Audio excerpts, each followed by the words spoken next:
ouvre à présent une page d'histoire, mais une page méconnue. Pendant presque 4 ans, de 1944 à 1948, plus de 6000 prisonniers de guerre allemands ont séjourné à la citadelle de Besançon. 300 y sont morts lors du premier hiver. Une guide conférencière a compilé cette histoire et aujourd'hui, une famille allemande découvrait l'endroit où fut prisonnier son grand-père. Isabelle Brunarius et Laurent Brocard. Tout est parti de cette signature en bas de ces fresques invisibles pour le public de la citadelle. Hans Wojtasik, 1946. Un nom si particulier qu'il a été facile pour Anne-Laure Charles de retrouver la famille de ce prisonnier allemand. Une famille qui ne sait pas grand-chose de cette captivité. Hans Wojtasik ayant préféré garder le silence sur cette période. En mai 1945, ce peintre décorateur commence sa détention à la citadelle. C'est lui qui a signé toutes ces fresques d'inspiration si différentes.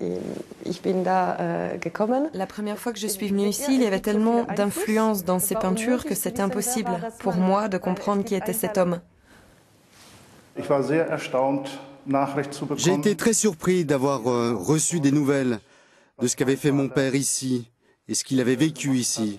Et ça a été vraiment une surprise.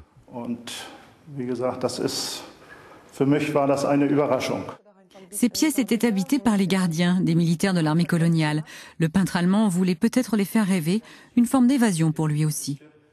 Je suis très impressionné de voir les œuvres de mon père et je me réjouis qu'il ait utilisé son temps de captivité pour réaliser ces peintures. Pour ses recherches universitaires, Anne-Laure Charles a reconstitué le parcours du prisonnier. Autant d'informations inconnues de la famille. Je n'ai jamais vu mon père si profondément impressionné. Alors c'est une bonne chose pour nous d'être venus ici.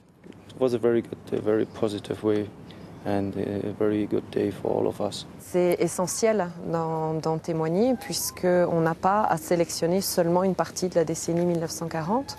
On illustre bien sûr la résistance puisque la citadelle était le lieu d'exécution des résistants et on se doit également d'illustrer la période où cette même citadelle, quelques mois après, sert à l'enfermement de milliers de prisonniers allemands et où plus de 400 d'entre eux y perdent la vie. Actuellement, à la citadelle, aucune plaque ne mentionne cette période. Avec le travail d'Anne-Laure Charles, la mémoire de tous pourrait peut-être un jour être respectée.